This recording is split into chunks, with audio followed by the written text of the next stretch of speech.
All right, Paige, we are all dying to know, how was your family visit last weekend? So that's why I told Joseph, I say, I'm like, there's so many reasons I'm crying. I'm like, the one reason I'm crying is because I have to literally leave you. Welcome to our Prison Wife Summer Storytelling series, and we're here with the beautiful and lovely Chloe. Finding this podcast and like having an opportunity now to kind of like share my side of things, like if anyone else relates, like I'm so excited to be here. Before his incarceration, he was actually a juvenile parole and probation officer. The jail system is like obviously like the start of just the problem. They ultimately got life without parole. For someone who's been married and together now for like 8 years, like a 5-minute phone call once a week is not it. But is he an actual bad person? Or did he just make this bad choice because of all these other factors that kind of played in? You know, like, how did you go from being so resentful for his crime to now giving him grace? Like, what did you have to work through personally to get there? This is for the prison wife. Still don't break, love don't fold.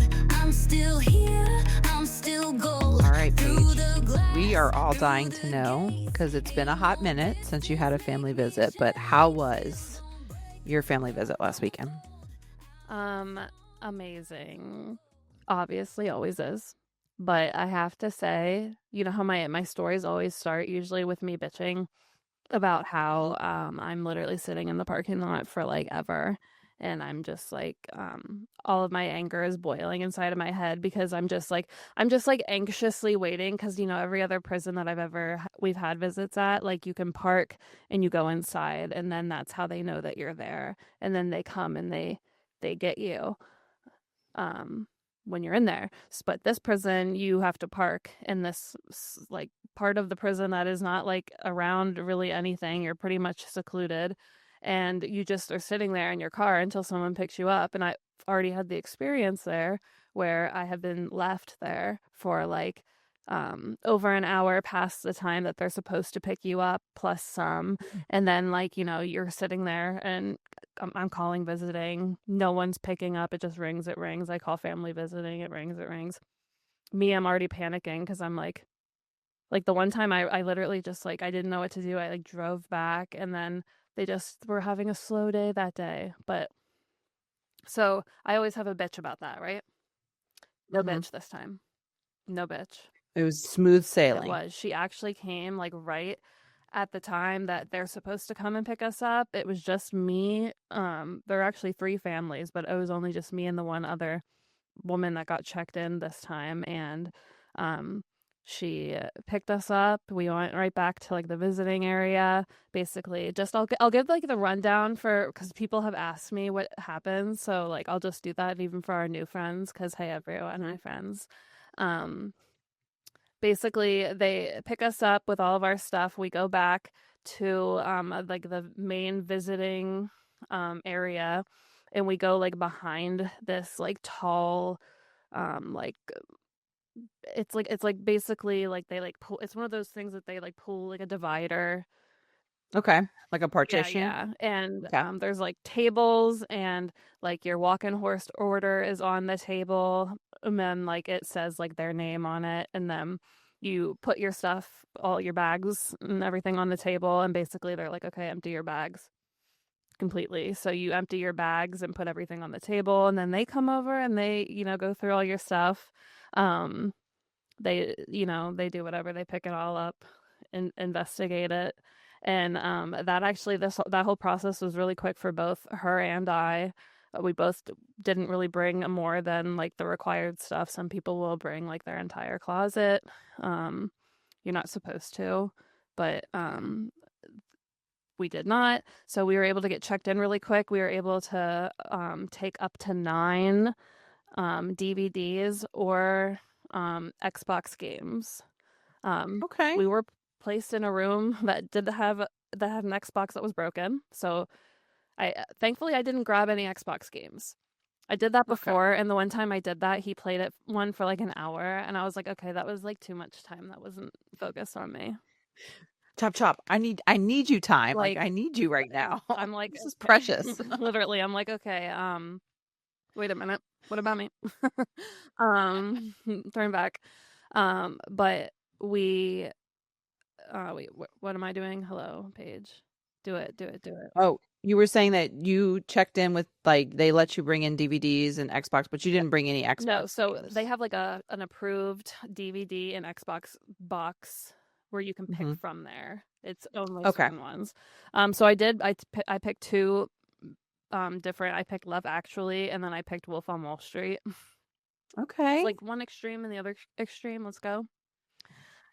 So then we go. They give us a locker key because there's like lockers in there, and you put your car key in there and like anything else that you're not allowed to take in. Then you get the key back. You have to go through the metal detector, and then basically you get back in the car. You drive to like this other visiting station where they keep like the fresh food that the men order, because sometimes the men will order eggs or bananas and stuff, and we have to pick that up before we go. So we have to carry all of the walk-in horse food in those big boxes out to the visiting truck ourselves, the visitors. So I'm like, these 2 boxes, I'm like. And do you get to bring also on top of that groceries in? If you have an approved doctor's note, yeah. Okay, so you're carrying groceries plus walking horse shit plus my overnight bag.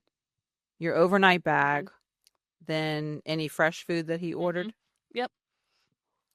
all in this. It's hot. You know what I mean? Yeah. And like the car, like every time we stop the van that she's driving, she stops in the car. The keys come out, so it's hot, and we're sitting in this like this car. It's like hot. Just baking. And your girl's on SSRIs. So that's not a good combo, all right? It doesn't work like that over here. And I was just like sitting there like, ugh. But thankfully, like I said, it wasn't too long.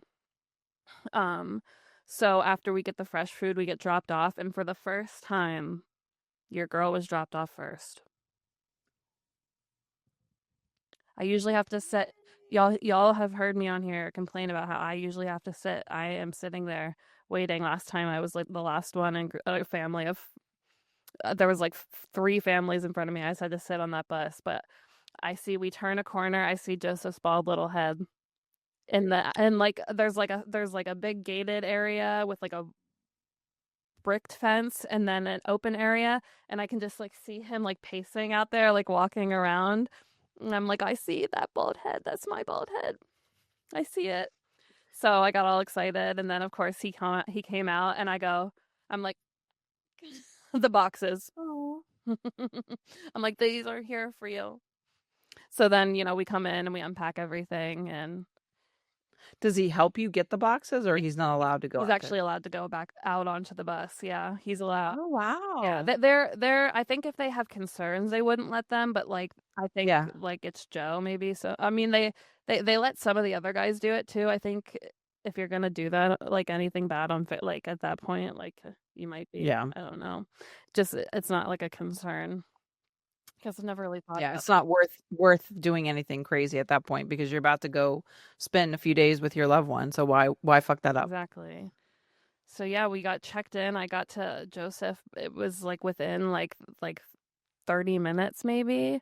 And that was the first time that I had got to him before 1 o'clock. And then when we eventually got picked up, I didn't even get picked up until it was like 11:30. And that like never happens. Yeah. So we almost got the full 48 hours, which never happens. And we always talk about 48 hours and we don't even get that. So that was like really exciting. But of course, our visit was amazing because he'll be like, you didn't say anything about our visit. Our visit was amazing. And it was everything that we needed. I didn't even realize that we haven't seen each other since January. I kept saying, okay. I thought it was February. True, I kept saying February. I think my brain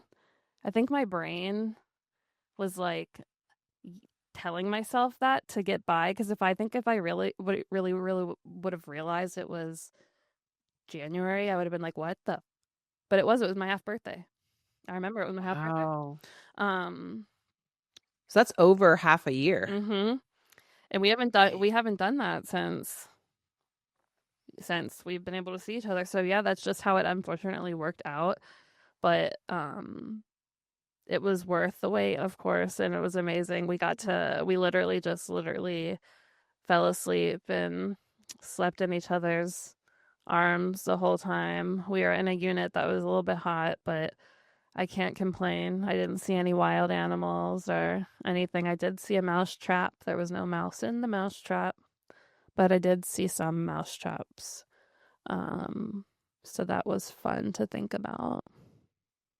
Yeah, and I love the fact that y'all, like, not just you, but like CDCR, like apparently, because I guess they're out in the middle of nowhere, kind of like Louisiana. You get to see all kind of wildlife, and I saw you showed me a picture of coyotes. Another member of Love Within Walls showed me a picture of deer at Folsom. So right before she was getting ready to check in, there was deers like in the check-in area, I think. So or in the parking lot. We're literally the unit that we were put on. So the prison where Joseph is notorious for rattlesnakes and tarantulas just hanging out. Okay, normal thing there. Cool. However, the yard that we stayed on was one of the most populated with rattlesnakes and had all of the signs where you had to be most careful. I was like, of course that's where we are. Why would we be anywhere else, you know? Yeah, that is, yes. Duh. A snake pit, basically. Yeah. I'm like, this is, of course I'm here. And it's funny because apparently, I don't want to talk too much shit because apparently they did redo D-yard family visiting units. Apparently they like kind of look like homes. Like the bathroom has like, it's not just like, you know, like it looks like a prison or like a gym. Like it looks like someone's house like vibe. Like the whole thing looks like an apartment. Like a true apartment. Yeah. Wow. And honestly, I'm like, that would be so like, because what we have already is crazy, but to do like that would feel so real. And I'm like, great. I said another reason for me to sob more because yes, I did sob this time. I had a panic attack. Like after or like the last day? The last day. That's got to be like, I can't even imagine. Because it's hard to leave a regular visit, but I can't imagine getting that. Like it's like we always talk about this, how hard, that heavy that must be to have that time together. And then all of a sudden you have it like ripped out from under you. And, you know, we say, oh, you're so lucky to have family visits, but you don't realize the magnitude of how hard that must be to get up and walk away from and know you're walking away from that, you know, literally after getting all that time together, you know. That's what I tell Joseph. I say, I'm like, there's so many reasons I'm crying. I'm like, the one reason I'm crying is because I have to literally leave you, which my brain every time can't wrap my head around because I'm like, well, what do you mean? We just had like so much normalcy, but we can't have that anymore. And who knows how long? Like this last time was so long. And then the other part is that I look at him and I like see him like being normal and dancing, making food in the kitchen and like being a normal kid because that's when he was arrested. He was still a kid. So he's just like this goofy kid still, just like having fun and thinking about the fact that he's going back to a prison cell and with a, you know, waking up every day, every night in that cell, going to do that for the rest of his life. And like, he has to go back to that reality. And like, that starts to like, just like pummel me in the face. And like both of them at the same time are so much. Cause I mean, any of you get it. Like when you have to leave them in prison, it's a lot. Yeah. And you think like, oh, it gets easier, but it doesn't. It just sometimes it's the opposite. It gets harder and harder and harder and more, you feel it more every time too.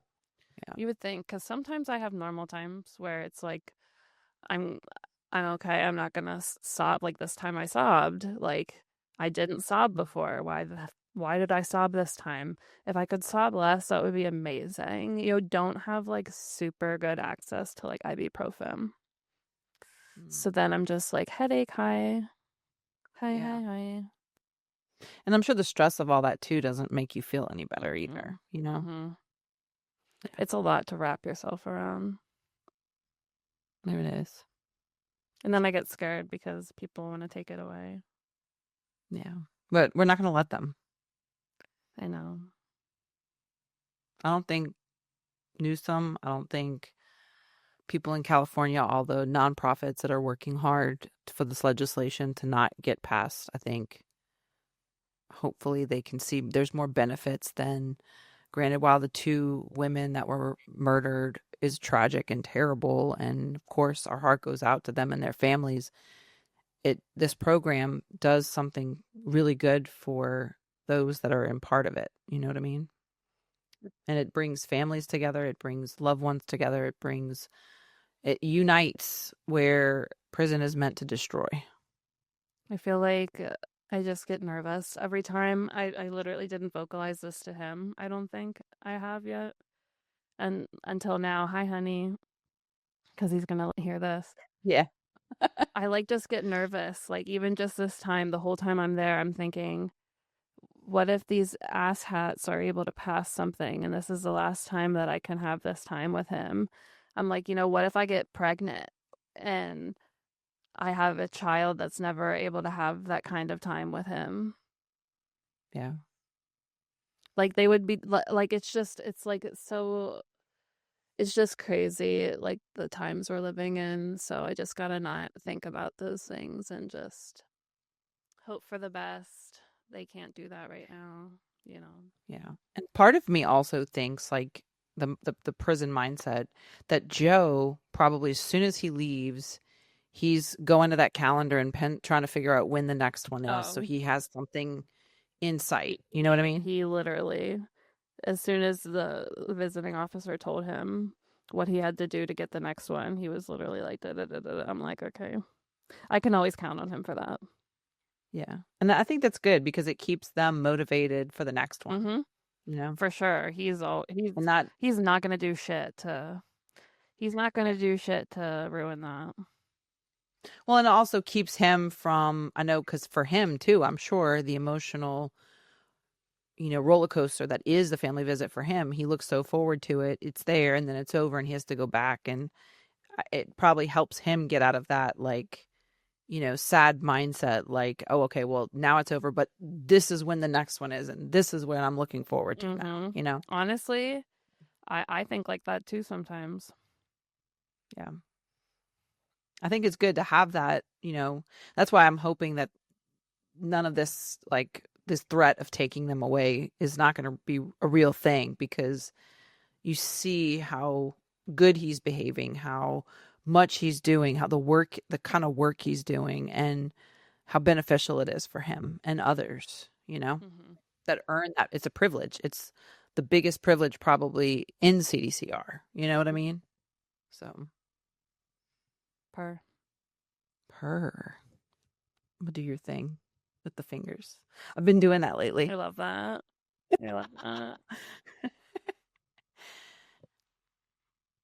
All right, guys. Well, hey, listen, we've been talking for 17 minutes. I can do that sometimes. It's time to introduce the pod. If they're here still. Hi, friends. Yeah. Oh, I'm sure. If we're talking about family visits, they're here. Anyway, welcome everybody to Love with the Moss, a Prison Wife podcast. I'm your friendly host, Gigi, and I'm here with the glowing and radiant and sparkly and gemstony. Oh, your friendly host, Paige. I gave a long introduction there. She's got gemstones all over.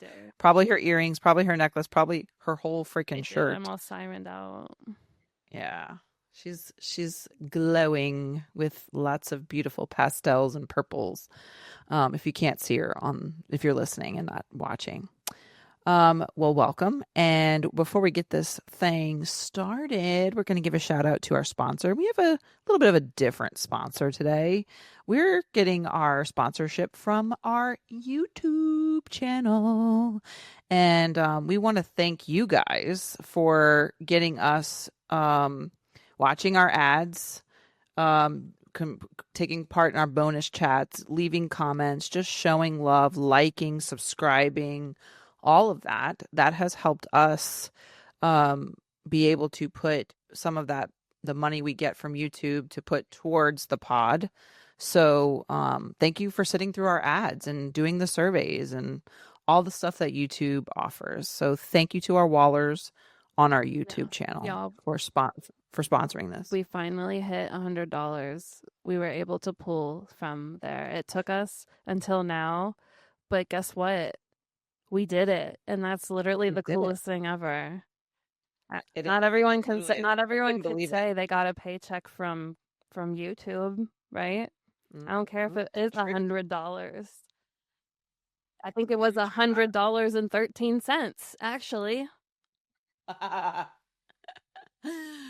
Well, kudos to our YouTube peeps and kudos to us for what we've been doing this for a year and a half, and now we've only been monetized with them for shorter than that, so it's been even short. Okay, that's a shorter time period.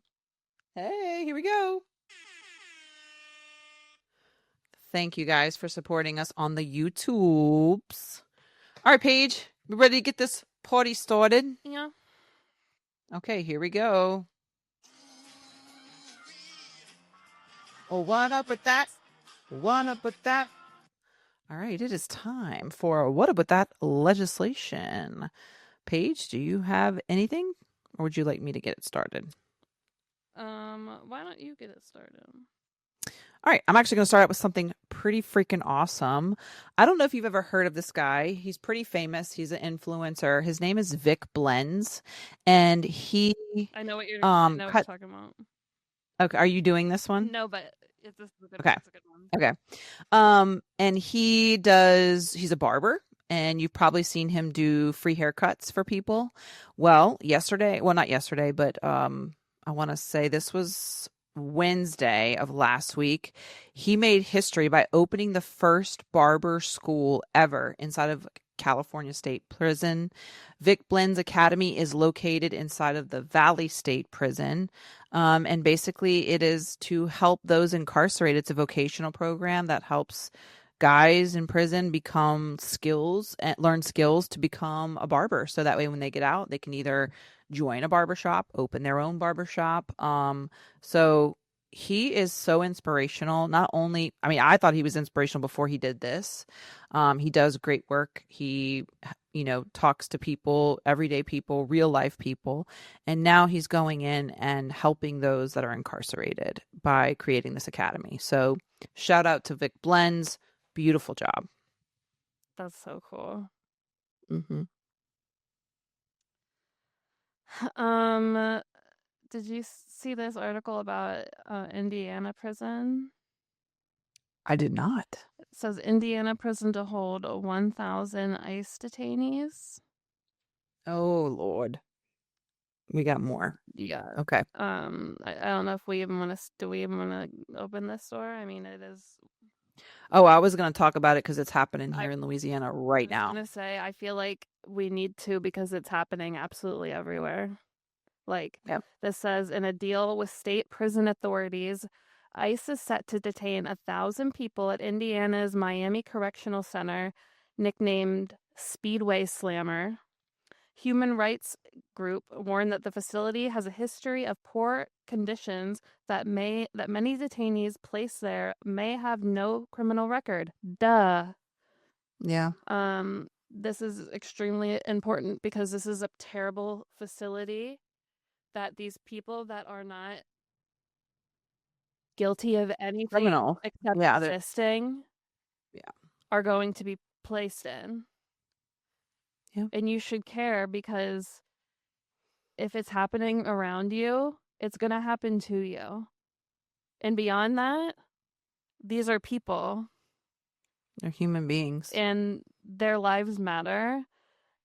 And if it really needs explained to you beyond that, then I don't think that there's much more to say.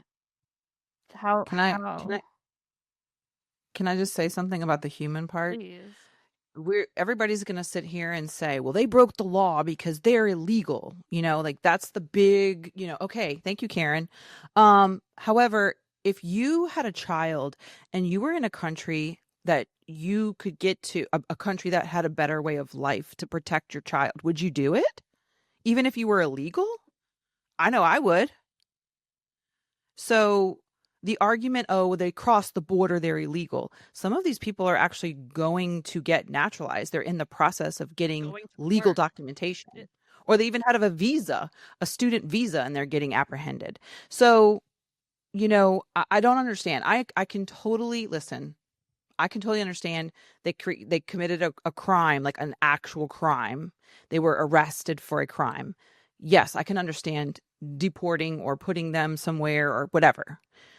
But you're just picking up random people at this point. You're splitting apart families at this point. You're putting children into places like Alligator Alcatraz. Let's talk about LA. What's going on in LA? Why are you guys literally putting a bunch of women and children? You're abducting women and children. They literally, there was one place where there was children that were separated from parents in this area, where there was a window that wasn't covered apparently, where they saw from the outside, everyone that was outside protesting saw the kids, and they were like saying an issue about it. The next day they had a sheet there, you couldn't see it anymore. Oh my gosh. This is happening here in LA, in America. This isn't happening in another country. No, and this is happening in Louisiana. We have the second Alligator Alcatraz being built, which was formerly known as Camp J at Angola. Our governor has rented out the space to the feds. The feds have taken it over, and they've already started putting people in there. And basically, if you didn't know what Camp J has a very dark history.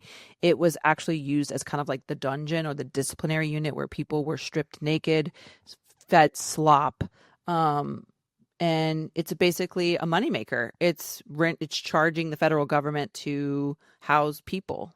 It wasn't being used. It closed down because of the atrocities that took place there. And now they're reopening all of these places, like the one in Indiana, like Camp J at Angola. So, what, like what checks are being, like what UIG, like what places are doing checks on like the humanity of like these places? Sadly, like you said, it's getting boarded up. They're going to be locked away and nobody's going to know. Nobody's going to know what the conditions are. We already know that we're hearing accounts of firsthand conditions at Alligator Alcatraz and how terrible they are. So, I just it just makes me mad because it makes what can I do? I know. Believe me, and I teach these children. I teach the children of people that are being picked up and rounded up. And the stories they tell me of how scared they are for themselves, their parents, their families. And these are not criminal people. They are actually hardworking, good people that love their family. And I just don't understand how you can lump all these people as severe, violent criminals, because they're not. They're actually human beings that just want a better life, that just want a chance at the American dream, like my family did. You know what I mean? Mm-hmm. So yeah, it's just it's sad to see that our country is becoming a police state and becoming. Let's not even talk about DC. Let's not even go there. An incarcerated state, basically. Everything is. Yeah. It's scary. I don't feel like we have a democracy anymore. And I'll say it. I know I'm going to get crucified for that, but that's how I feel. And this is my podcast. So if you don't like it, earmuffs. You don't like it? Girl, bye. Get out of here. Yeah. Because guess what? My girl, Cece, I love you, Cece. She didn't want to hear about me talking about my family visit in the whole beginning of this, but I promise she probably sat there. Or maybe she fast forwarded. I don't care. I love her, and she knows that. Guess what? Yeah. Well, this is your experience, and this is your voice, and this is your platform. And if people want to talk about other things, and they can make their podcasts, and they can, let us know. Skip over it if they want. That doesn't make them feel comfortable. Sorry, we're not here to make you feel comfortable. We're here to bring you the real stuff. And this is what's happening. Yeah, we would be Family visits and incarceration it nation. would be negligent to not talk about what was Correct. happening. So sorry. Correct. That's all I think I have for What Up With That. Paige, do you want to talk? Do you have anything Oh, else? that's it. All right. Do you want to talk about your nails? Our little sidekick here. Oh, is the chrome with the French? It is, but it's not the same brand, but they do look similar. They do. I like It's those. a little like Chrometa. Do you know what I did? Huh. You're not ready because it's so not like me. Okay, so you know how I do my my jewelry, my blind jewelry pulls. Mhm. Why did I get suckered in and I did the blind nails. They have that? Yeah. Oh God, you have to give us all the deets about that. Yes, let me show you which ones I pulled. I don't know how I feel about them. Okay. We got it. They sell this on TikTok? Oh, I love that. Sorry, I love loud nails. No, I can't. would like this. So this. Yeah. Oh, those are beautiful. And then these ones are longs. And I'm like, wait, it's going to be so good for when I do September jewelry. Oh, yeah. Oh, that's perfect for the sapphires. Right? Yes. Holy cow. Do they sell that on TikTok? Oh, yeah, Yeah. TikTok. Okay. That's awesome. So I did it for fun. Watch, Paige is going to be like, now I'm selling nails too. No. No, I don't think you can. I'm no more. I can't take on anymore. Okay. I quit. I quit. Well, all right. Well, I guess we're going to go ahead and get into our next person, Chloe, on our Prison Wife storytelling series. So we hope you enjoy this next segment. All right. Hello, everybody, and welcome to our Prison Wife Summer Storytelling Series. And we're here with the beautiful and lovely Chloe. And she's going to share her story of how she met her husband and how their relationship has kind of progressed through his incarceration. Now, Chloe, I know when reading through some of your story that you told me that you had met him 9 years ago in 2016. And that you started dating, and then obviously that led to being engaged and getting married. So do you want to walk us through like how you guys met and obviously the crime that took place shortly after you met? So, yeah, so I was thinking about it, and we actually met in 2015, I think, at the end of 2015, because we met in a bar. And like we talked for a little bit, a couple of months, and then I was just kind of like, I don't know if I'm like super interested. And then we kind of didn't talk for a few months. And then he texted me like randomly one day. And I was like, oh yeah, I kind of forgot about this guy. and and so we were just kind of like texting back and forth for a while. We started meeting up a little bit, and I would say like by the end of the summer of 2016, we were kind of like starting to date a little bit, like just starting to see each other more regularly. And then things kind of moved like relatively quick with us because I was in a living situation with like 4 other people. And so we were all like going to be moving out, and I didn't really have a place to go. And so he asked if I wanted to move in with him. And I was like, I mean, sure, I guess. Like, we were technically like official at this point, but I was still like, oh my God, he's my first boyfriend. Like, what am I doing? But also, like, I need a place to live. so, so I moved in with him, and honestly, like, the rest was just kind of history after that. Like, I started nursing school that fall, and he had like supported me through it. When he moved into his apartment, he had like no furniture. And so, because I was doing nursing school, he bought a table and chairs so that I had a table to sit at to do my studying. It Sweet. was so sweet. But he's always just kind of been like that. Like, he loves to do like little gifts or surprises and stuff. And so anyway, we were together for a few years, and then my best friend and I took our boyfriends on a cruise together, and we're like, let's do like a big cruise together. And on the cruise, we ended up having a double engagement. And so the two of us both got Wow. engaged. Wow. And so that was just like so exciting and fun. And I was very unexpected. My friend kept saying, like, I think he's going to propose. I think he's going to propose. And I was like, no, girl, like, we've talked about it and it's like, not yet. Like, if anyone, it's you. And then they actually were first. And so then when Chris bent down, he actually like he said this corny phrase. He was like, why not join the party? And like whipped around, got down on one knee and like had the ring and everything. That's the best. Oh my Yeah. God. My friend started screaming like in the video, you can hear her. She's like, I knew it.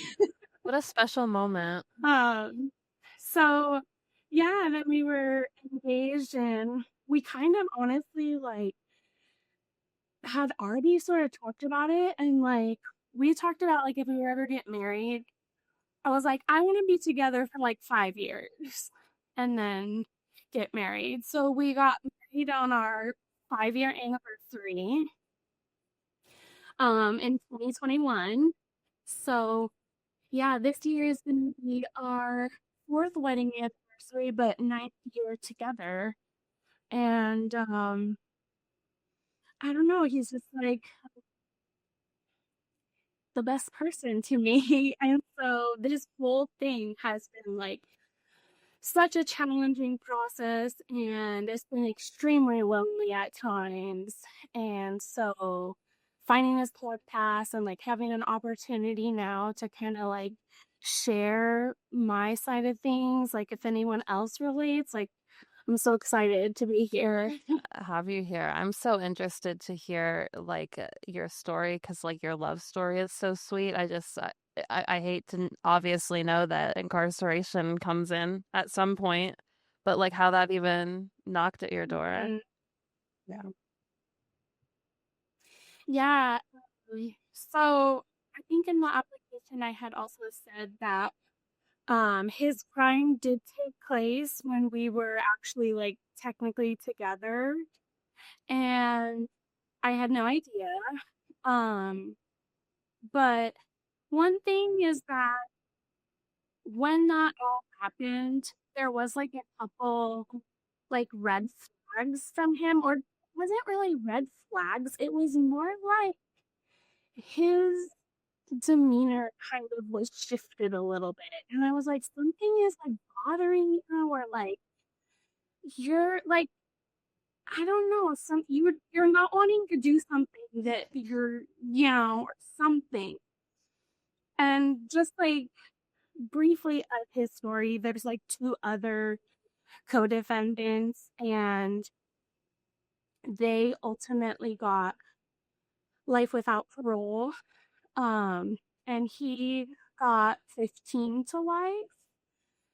And the reason that that all happened was because when he was arrested, I think he knew after like all these years had gone by that it was like, I'm just going to speak my truth and I'm going to be honest and I'm going to like take accountability for everything that I participated in.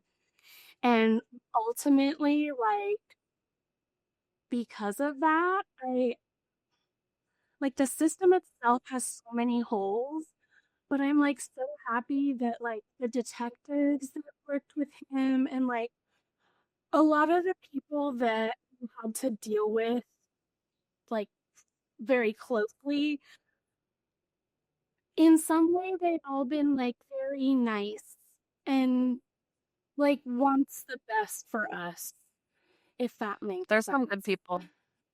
And I think a lot of, and like, I told him, I said, because unfortunately, even to this day, the other two co-defendants do not take accountability, even though it was like primarily their problem. And I told Chris, I said, by you taking accountability, like that's what's gotten you so much grace in some of this process because it's scary. And like we're an interracial couple, so he's a black man, and like that alone was also very scary because he told me about the way he was raised and stuff and like react or interactions with police and how he's supposed to manage that. And I think the biggest thing was like when he got arrested and I was told what his charges were, I was just like, there is no way. There is absolutely no way. And everyone around us, our families, our friends are like, no way. There's got to be something else to it. And so, because one of the co-defendants is like was a close family friend with his, we've talked a lot about, and he was much older than Chris. We talked about possibilities of like being ruined and some different things of like because he had already had a record and he was just a very secretive person. We had found out like he like really probably has never told the truth, which is in a whole nother thing for Chris is like not only did he allow like himself to be dragged into the situation, but then he like lost someone who he looked up to and ultimately like he was another role model in his life. And for him to go into this and then I'll have to go in briefly also into like because I also sat through one of the co-defendants' trials. But during the trial even this person like couldn't take accountability.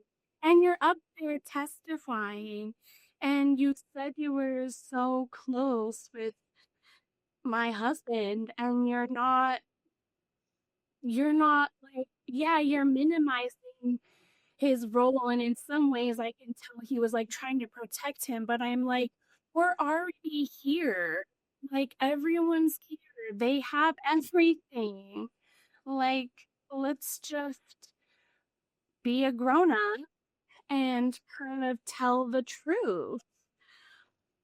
And so it was really interesting because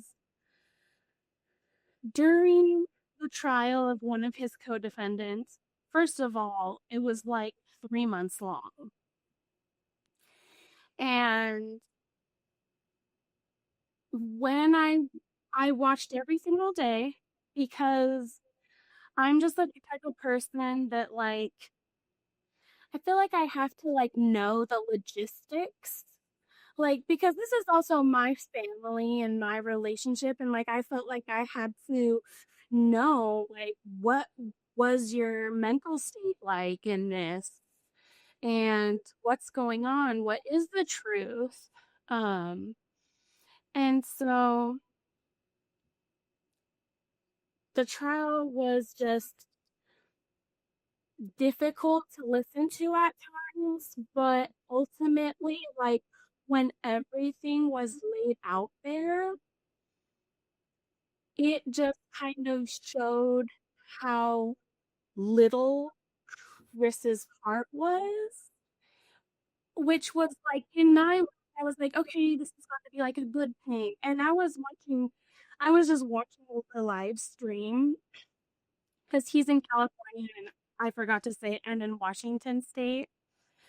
Um, and so I was just watching on the live streams and I would read the comments that people were making, and at You one went on point there was like over you went on 20,000 his live viewers. stream of his trial? It wasn't his trial. Oh, It was one of his bless you co-defendants' still. trial. Bless you still.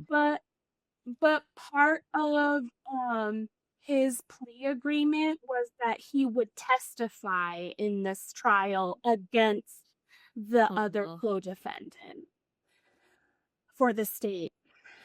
So and I read the comments, and I was actually really surprised because on the couple days of Chris's testimony, there were so many people that could tell how genuine and remorseful he was. And I was like shocked at how many people were commenting, like, he won't get that many years, like, he's gonna be okay. And like, just like, that was so good to see. I mean, there was also like a couple other hate comments in there, like there always is. But it was kind of like this, I don't know, it's like very,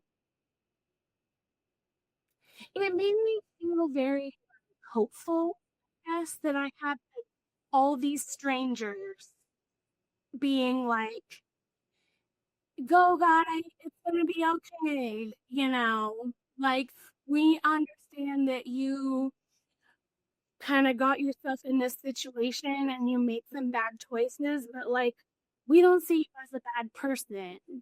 And I think that was one thing for him that was a big deal. Like, he's always been, he wants people to think of him as a good person, and he never wants his character to be, you know, tainted or anything. And so, it was hard. But then the other thing, like, because it was so heavily publicized in California, I also had like producers and like reporters messaging and calling me, and like some of the people are just, I get it. I myself indulge in true crime like podcasts and things, and I get it for the story, but like some of them were so insensitive that it was like, this just, my husband was just arrested a month ago. I don't even know what I'm supposed to say to you. Like, I don't Like, even know what do you want at this from me? point. Why are you harassing me? Like, Yeah. Yeah.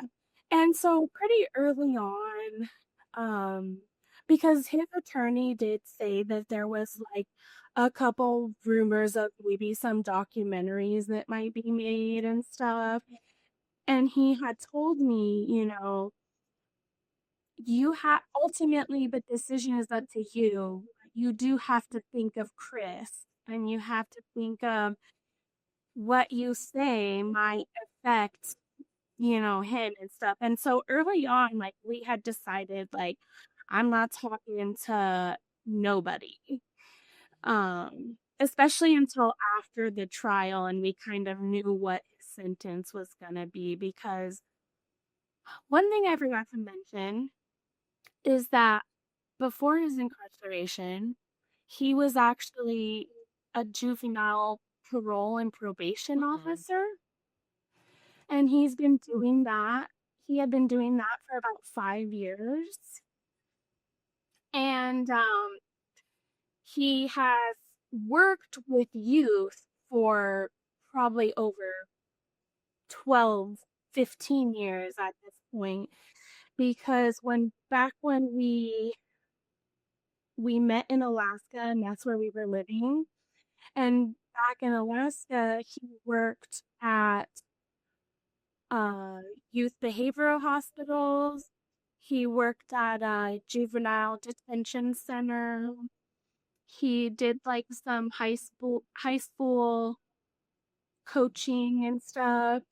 And he's just like one of the things that I loved after we started dating and I started learning about him is like, I was like, if I ever had kids with this man, he's going to be so good during teenage years because he was just so good with kids. Like, and he a lot of kids that have a lot of different traumas and struggles. And he is so good at building rapport and these kids open up to him. I mean, honestly, everyone opens up to him. Like everywhere we will go in the grocery store or something, it's like we're suddenly standing in an aisle exchanging phone numbers with somebody because it's like the man can't stop talking. Um, but he was just so good at that, which I told him then. I said, now that you're in there, you have to use that as your one of your skills also. And you can be that for some of the other guys around you now. And I know I'm kind of jumping around a bit, but he has told me that now he's been settled at his facility for like the last month or so. Um, he's been asked already to help like co-facilitate a group, and he's just like kind of putting himself into everything he can do. And um he's just like, well, I guess my purpose in here was not only obviously to like do all his self-reflection, and it was self-healing for him, but he's kind of felt like maybe part of it now is that he's gonna help some other people. I love that. So yeah. um he's I think like some of the points that I wanted to make was like obviously like my experience, right? So like the day of his arrest, like there was a search warrant on our house. So I came home, there's like police searching our things. Uh Chris wasn't here because he was already at the county jail. And then some detectives had asked to talk to me, and they did tell me that like I didn't have to if I didn't want to, but also like no one would tell me right away what was going on. And I'm like, what is going on? What is going on? And they're like, oh, these people are going to talk to you and stuff. And I'm like, someone tell me now. Like, my daughter's in the car and I just rolled up to my house and there's 15 police officers standing around. Like, and so I did talk with the detectives for a couple hours because that was ultimately how I was able to even kind of learn the whole situation. And um and then he had been talking at the station all day to some of the detectives, and they did call me that evening and they let me go basically like say goodbye to him. And so when I got down there, though, I remember asking like one of the detectives, and he was like, "Do you have any questions or anything before we go back there?"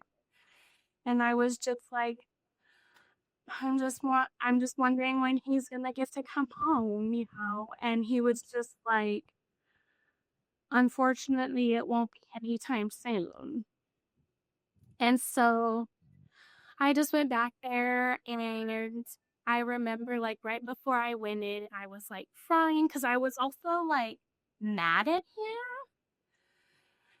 And so when I walked in, though, it was like one of the most gut-wrenching sights when your man is just like sobbing and he was just like rocking back and forth. And he was just like, I'm so sorry. I'm so sorry. And we pretty much just sat there for, he only gave us like 5 minutes basically alone in there. And I asked him a couple little questions. He was trying to tell me some stuff to do, call his work and stuff. And then, like, I remember, I think I kissed him and I hugged him around, like, he had his handcuffs. Um, and that was the last time I physically have seen him. And that was the beginning of October of this last year. So coming up to a year here pretty soon. And then because of his job, when he was in the county jail here, he was in private custody. So basically solitary. Mm-hmm. And like I remember I went down there to pick up they let me come pick up like his jewelry and his wallet and stuff that he had on him. And so I went down there to get that, but like I never got to see him. And he was in the county jail here for like 3 weeks and I never got to go see him or anything. We were able to do a couple video calls, but it was just like really hard because really until the trial, which didn't start until February, it was just like we couldn't talk about anything on the recorded line, you know? So I'm like, Yeah. I want to ask all these questions because I'm like, I got questions, sir. But we really just couldn't. And so we just had to basically keep it pretty normal. There's a lot of me, it's like months probably of phone calls where I'm just like crying in every call. And like it even got to the point where I was like, I'm so sorry I'm crying so much. I feel like you're having to like deal with me and you're the one like in this situation. So I was talking about being at county here in Washington. He was here for a few weeks, and then because the crime took place in California, they extradited him to California. And honestly, I think that we've learned that like the prison systems are not great, but like the jail system is like I can agree. I can absolutely agree like with that. yeah. Yeah, it was like, I mean, it's like the conditions, like the way that they have it. I don't know if it's just like him being mixed in with everybody or what, but like I remember he said he got like punched once early on. Is that for nothing really? And then um he had a cellmate who was like a very angry person, and it was like every little thing that Chris did was like setting him off. And I think the cellmate ended up like requesting to switch or something, and then they ended up doing that, and Chris was like, I don't know. Like he was just trying to like he was calling him the N-word and like trying to provoke. That'll happen. That'll happen over there. It's So terrible. yeah. So it's just like And the thing of it is like we talk about this on the phone all the time, is like if there was better rehabilitation and like the process was just more rehabilitated all around, like you probably wouldn't have some of these men in here just being angry. I mean, yeah, they're going to be angry, but like it's also because they're being treated terribly.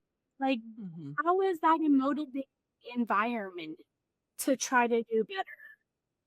Like, you're being treated like the lowest of the low, and so then you just start acting like you're the It's lowest how we of learned the about like low. when you scream at children, that And only makes them grow up to start screaming right back, you know?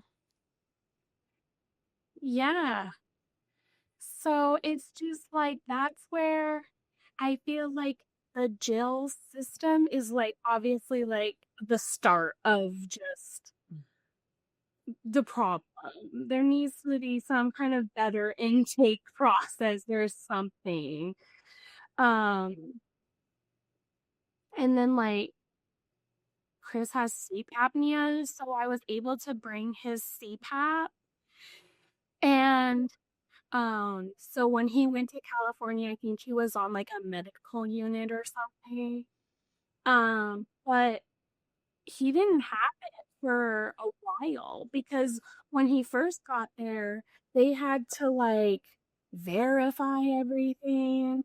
And it's like they already did that here. How, like, it's like the process It's like restarts restarting at the every process. At Yeah. every prison. everything. Yep. Every place, the process restarts. It's CDCR, but they all have their own papers and papers get lost and yep. yes, Mm-hmm. learning that also. Yeah. So it took him like a few weeks, and I know that was just making him not feel very good too. And it was just like, honestly, the jail time was like the worst of it. I think it was just because we couldn't talk about a lot of stuff. We also just didn't have a lot of communication. And then after his sentencing, when he went to his intake facility for the classification process, he we had 5-minute phone calls once a week, Oh wow. pretty much, for like 2 months. Insane. And I'm like, for someone who's been married and together now for like 8 years, like a 5-minute phone call once a week is not it. Yeah. And this was kind of back in like late spring at the start of summer. And during that time, that's actually when I went into like more of my deeper depression because I realized like that lack of communication between us was like it was terrible. It felt like I was like grieving his loss or something too. And like I know he's gone, and I was like, I know he's gonna have to spend some time. Like I know that I'm mentally preparing myself for that, and I think like that helped me. But when it was just like we couldn't really communicate, it was like this is just terrible. And it's like you're grieving the loss of a person, Yes. you know? Yeah. Yes. I at times I really was like, this is what it would feel like if he had died or something. Mm-hmm. It's like I can't talk to him. I can't. And then after the sentencing, he didn't have like the attorney and stuff. So it's like there really was no connection to him anymore. Wow. So that was a struggle, and getting through that alone like has made us so much stronger already. And he's kind of like joked a little bit since the start of all this that like for our marriage, this is the for worse part. And I ask myself, do I love this person unconditionally? And yeah, they made a bad choice, but is he an actual bad person? Or did he just make this bad choice because of all these other factors that kind of played in? Like, I kind of tell him it's almost, since I'm a nurse, I'm like, I tell him it's like your risk factors. Like, back at the time of his crime, he was struggling with his mental health. He had his previous relationship, the woman had cheated and like taken stuff and got him into more debt and things. And it was just like there were all these kind of things going on. And one thing he's kind of already become self aware of since he's been in is that he did kind of seek validation from some of his role models in his life. Like he wanted to kind of prove himself and like he was trying to be a good person to everyone in his life and help and do this and that um and so I think like that also played a big factor was just like he was going through something where he was seeking validation and he was like, okay, like this is what people are telling me I gotta do, so I'm already here. Like, so there's been a lot of tears on the phone. I've also cussed his ass out several times on the phone I think because, we all do that. yeah, because one thing is like, now, after this happened, I told him on the phone, I was like, I don't care if this is a recorded line. If you have anything else to say, you better say it now. Because if Yeah. you get out and I find out that you have some other secret, like I was like, this is going to be a very different conversation between me and you. And so, but I can hear like freedom in his voice now that the weight is off his shoulders.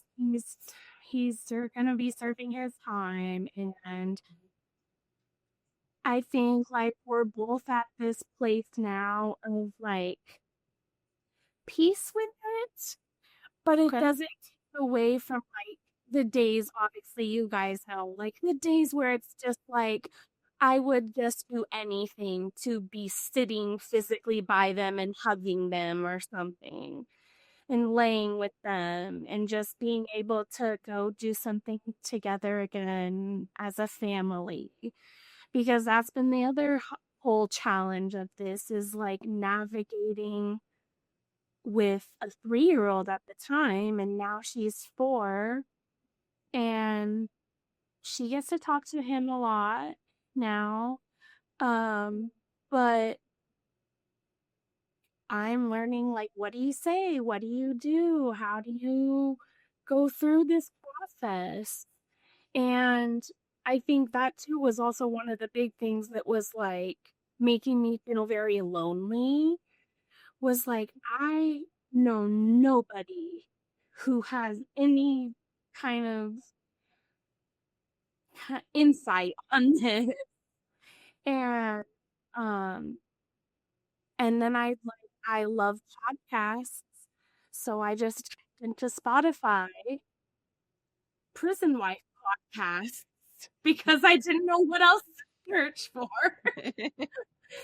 And then it popped up and like from the first episode I was so hooked and I was like, "Oh my god, I found girls that are going through it. They know exactly what it feels like." And the one thing they like really wanted me to share my story, obviously, too, was that I haven't heard a lot of stories of people who have been married, had a family, all of that before the incarceration, and like just going through that whole process.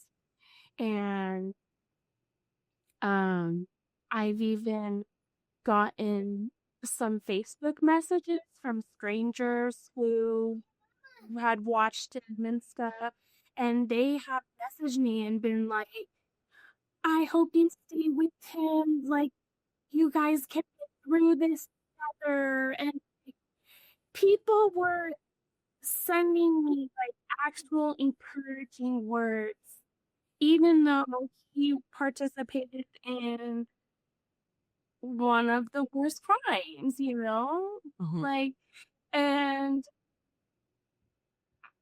for that, like, I do feel like I've been a little bit on the outside because I'm like, man, he did this bad thing, and I'm getting like actually kind of a lot of support.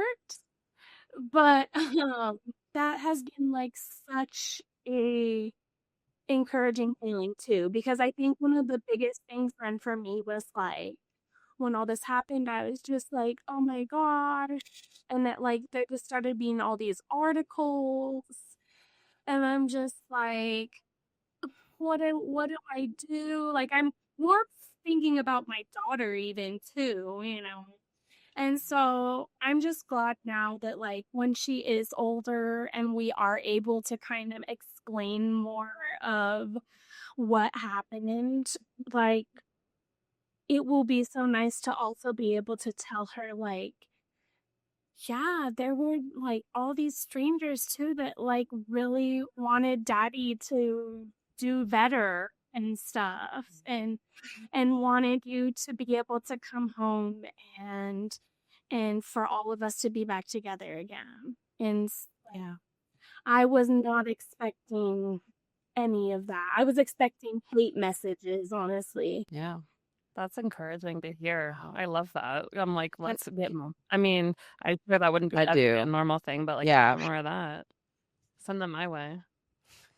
Yeah. yeah. And I was going to ask because reading something that touched me, and I know it could probably, I know there are women out there that can resonate with this. Like you had mentioned in your story that, you know, you were angry and you were resentful for him for, you know, doing this and then getting married and having a child together and knowing that he had committed this crime. I think back in 2017, and then obviously last year going to court and getting charged for it. But you mentioned something that really stood out to me. Not only you mentioned the part about loving him unconditionally, but part of that you said was giving him grace. And I feel like there are a lot of women out there that are resentful of their, especially if they knew them prior to incarceration, that they are resentful of the choices they've made and the situation they've created. Because, you know, when someone gets locked up, they're not only impacting a victim's family, you have your family you're impacting. You mentioned about learning to give him grace. And I really, it just stopped me dead in my tracks. And I'm just wondering, how did you get to that point? And, you know, like, how did you go from being so resentful for his crime to now giving him grace? Like, what did you have to work through personally to get there? I think honestly, one of the biggest things was watching the trial. And I know that like some of his family and some people in my family and stuff like had hard times watching parts of it.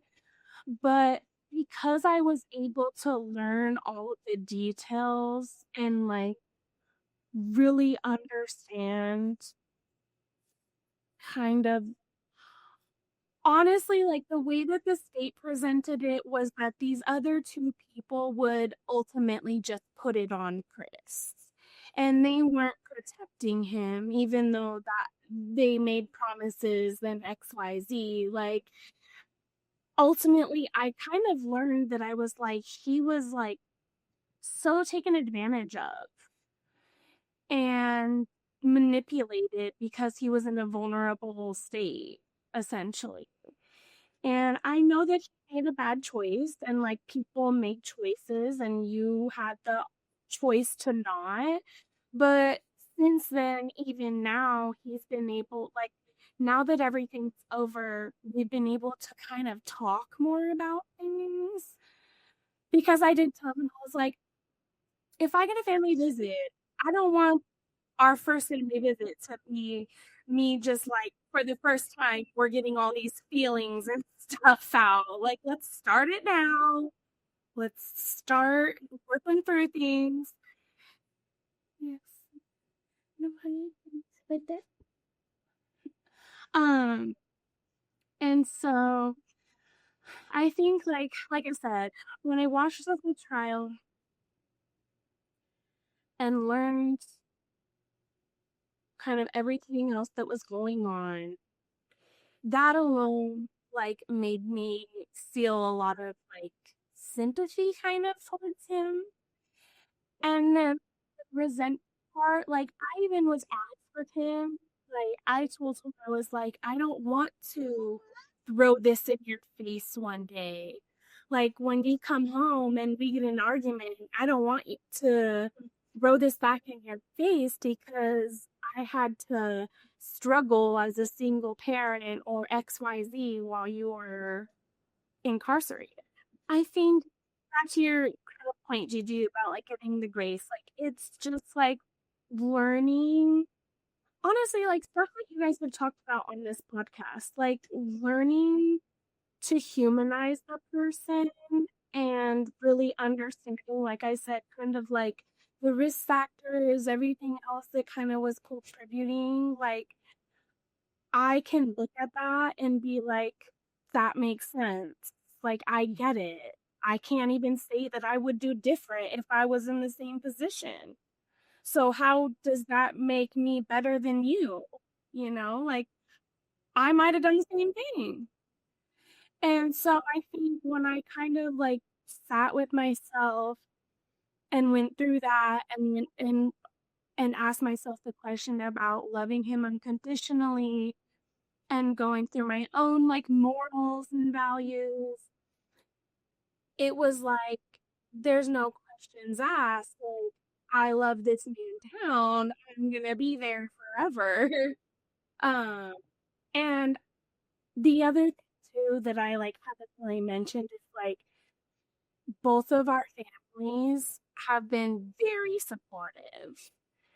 And without that, I can't say that any of this would be the same because, like, without me living with my grandma, I would probably have to go back and move with my mom. Just because Chris was like our main income source. And my family, like, when all this happened at first, my mom was like, do you need someone to come? Like, we're gonna start looking at schedules, you know. And I was kind of like, well, I have my best friend here who came that day. Like, I called her and she's like, I'm on the way. Uh, I had her here, but I quickly realized I was like, that is not enough. I need someone. I need something. I'm like, I don't know what's happening. And so, like, I had family come within a few days and stay with me. And pretty much the way that they stacked, like, I had family with me for about a month after the arrest. And that was what I think I needed through that time. Like, I had no idea what to do. And so I had my sister-in-law, and my mom, and like people would help me look stuff up or make phone calls. And like without the support of both of our families, like I don't know how. And the other silver lining, or a silver lining that I like to say, is this has brought me and his sister to be super close. Like, we just now stopped pretty much calling each other every day, but we were calling each other like every day for a very extent there. And it's kind of like brought his siblings a little bit together. Some of his family is very estranged from each other, and everyone's a little bit more like private on his side. But ultimately, this kind of brought a lot of people together on his side. And so, like, with both of our families being able to support him, and everyone's told him, like, we love you, we're here for you, like, we're not disowning you, um, that has been a privilege that I don't take for granted. Well, that's beautiful. And I'm glad that your family and his family have rallied around you and then also rallied around him as well. Yeah. And I can't thank you enough for coming on here and being brave and sharing your story of, the trials and the tribulations that led to his arrest and the court, like you said, the search warrants, all of it, the whole thing. You've been there. And, I have mad respect for women that go like you that go through all this, because I got to miss out on that. And I don't think I could handle it mentally. So Chloe, I thank you so much. Anybody. Like, Yeah. I told him earlier on when we were like in the thick of it, and I was like, this is one of the most heartbreaking experiences. Like, I would never wish it on anybody. And it's even all of us now, like, we do have to deal with the distance and the separation and stuff, and that alone I wouldn't wish on anybody. And so I think that also is kind of like a testament to how amazing these men are and our commitment to them. Amen. Amen. Well, we thank you for being on here, and we have to ask our last question. Paige, do you want to ask? Got to know your guys' zodiac signs immediately. Yeah. Oh, yes. I totally forgot. Obviously I'm a crier, so I'm a Pisces sun. Okay. Aquarius moon. Okay. Libra, right? Love that. That's some balance. Okay. So, yes. I don't know his big three, but this is right on the cusp of Capricorn Aquarius. Okay. So he's Would you think he's more of a Cap or more of a Aquarius? It's so funny because he Yeah. kind of has both. Like, I feel like his artistic, musical, creative side is kind of more like his a little bit Aquarian, and he can have like his sensitive times or be more, those water signs for me. But then other times I'm like, it's giving Capricorn. Yeah. And when that happens, Yeah. And I will say, I have a best friend who is a Capricorn. So I'm like, I know I can be friends with these people, but I'm like, sometimes y'all Capricorn showing. They get right to the point usually. Yeah. Great. Well, yeah. Well, we thank you so much for being on here, Chloe, and thank you for sharing your story. And I know that there are women out there that can understand exactly everything that you've been through. And I can't thank you enough for being brave to come on here and share, what you went through with your husband. And we obviously wish you guys all the best. And I know it's going to be a journey, and you've mentioned that this is an emotional journey and it's very, up and down, but I'm glad that you're able to, it says something about you when you are able to find the silver linings within. And we always say, if you the true test here is, can any marriage that can make it through a prison sentence can make it through anything on the out here in the world. So I know that you guys are stronger today than you've ever been before, I'm sure. So, and you're only going to get stronger going through these things together. So. Yes. Thank you, guys. Girl. Uh-oh, Paige. I think I'm getting a call. And you know who it's from. Here we go.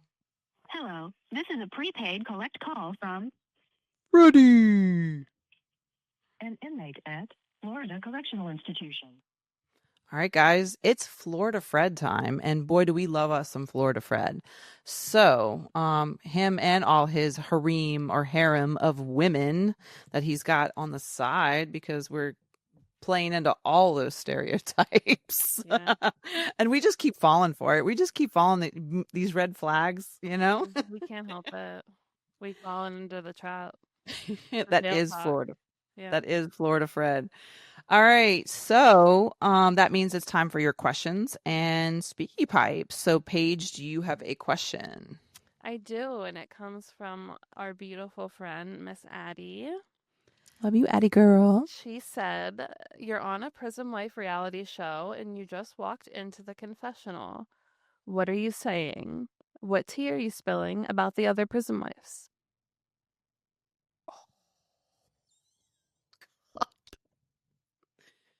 All right, do you have something or you want me to go first? Maybe you go first. Okay. All right, here's my confessional. Ready? Here we go.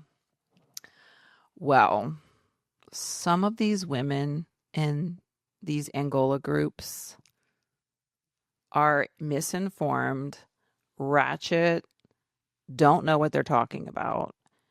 And sometimes I just look at the group chat and I'm like, are you for real?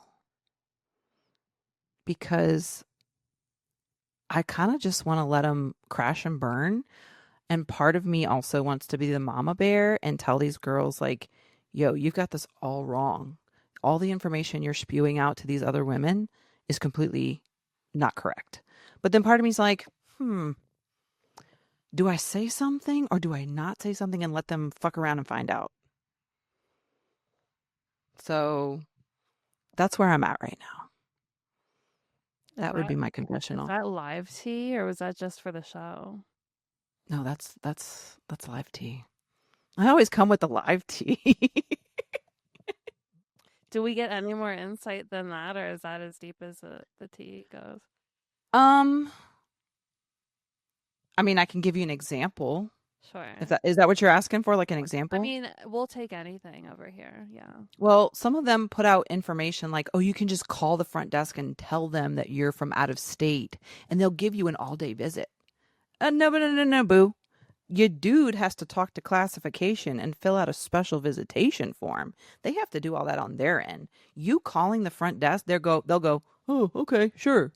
And then when you get back to your camp, they're like, I don't see any paperwork, so you're out. Bye. Yeah, that wouldn't be how you do it. Yeah. So don't give these women who are just new on this journey all this information that's not accurate, especially coming from someone who doesn't visit on the regular, maybe visits twice a year at rodeo. What would be the point? Like, what benefit do you get from like making things up or telling people false things? I think this person wants to be like seen as the end all be all super housewife of Angola. Meanwhile, As she's someone hustling. who visits twice? That visits maybe twice a year. Okay, that's that's like me saying I'm the housewife. Like, what? I go for family. You're the housewife of CCR and you know all the things, right? Like, no. Yeah. And I don't claim to. Yeah. No. And listen, I'm all about helping people and giving them information, but sometimes I'm just like, do I want to butt in here? Yeah. You know, is it really worth going through all this and correcting her? Not really. Some people get real mad when they get corrected too. So, like, is it worth dealing with that? No, I'm just like, let her lead these women in the wrong direction and them get mad at her. You know what I mean? Mm-hmm.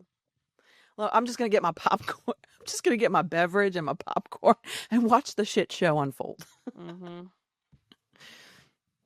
Okay. That was my confessional. Like my real life confessional. And yours? Mine, if I'd have to keep it real life and keep it like for like my prison of family, like prison family, like all of the girlies at my man's prison, I would say, all right, ladies, what are we doing and what's the plan to get 3 night family visits? And what are we doing? There What's you the go. plan? We need to have a plan, not talk Mhm. about what we can do. What are we doing? Yeah. What are our steps? And okay, me and the confessional. If these ladies aren't getting to work, then they aren't. They're an op. Because why are you here if you don't want this?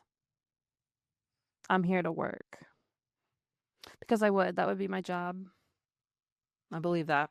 I would fight for 3-night family. Family You visit ain't finna help me. on the Move mind. out the way. It's on the mind. As y'all should. Because some places actually do 3 nights, right? They do. Multiple prisons do. Okay. It just depends on where you go. Yeah. The luck of the draw. The luck of the draw, honeys. Yeah. Well, what would our listeners and viewers, what would your prison wife confessional be? Just curious. Tell us. You have something juicy? Even Because if- we want to know. Yeah, specific about your prison or not. Yeah, or if it could be made up like a fictitious confessional. Or I'd all love to prison hear it. lives in general. Yeah. PSA. Done and done. Love it. All right, we did have one. Thank you, Addie, for that question, by the way. Yeah. She always comes with like She does. hella good questions. We did have one speaky pipe, so I'm gonna pull that up. I think this is from. I'm gonna make sure it's not anonymous. Okay, this is from our friend Ceci. Here we go. Hi, ladies. It's Ceci. I know I sound like crap. I've been sick for 4 days, so I didn't visit my husband this weekend, but we were able to video visit because I'm not about to get him sick or anyone else in that room. Smart woman. Also, I just wanted to share that I saw Gigi's snap, and she was at an amazing concert at home. I think the band was called Cuarten and Paco. I had never heard of them. And so I Googled them, and yeah, they're good. 2 Argentinian guys. Very good music. So if you want to have fun at home, follow Gigi for more tips because that woman was having a blast at home with her TV and Gustavo and the band. So that's the way to do it, Gigi. Follow Gigi on Snapchat, ladies, for some good tips. Love you, ladies. Besitos. Oh. Love her. Besitos, mama. All right, so she's talking about we had Hulu. I have Hulu, and they were streaming Lollapalooza live, and one of my favorite bands. If you don't follow me, if you know me on Instagram, I'm sure people are sick of me posting this group. I went to go see them back in April in Atlanta, and they were at Lollapalooza. So I didn't watch anything but their concert for Lollapalooza live. And I was dancing. I was having a great time, and yeah, thank you, Ceci, for recognizing my crazy antics on Snapchat. I appreciate you. And yeah, I think everybody knows that I'm obsessed with these two guys. I have their sticker right here. This is Catriel y Paco Amoroso, and they're from Argentina, and they make incredible music. So it's my new Backstreet Boys. So yeah. And I'm convinced I'm going to marry Paco Amoroso, even though he's way too short for my taste. But he's the only small man I will ever give myself to. He's my hall pass. So, yeah. Cheers. Yeah. So, hey, if you need fun, come join me on Snapchat. I always have a good time. So, thank you, Ceci, for that, though. I appreciate you. Well, Paige, are you excited about November? I am. Speaking of fun times, I am still nervous.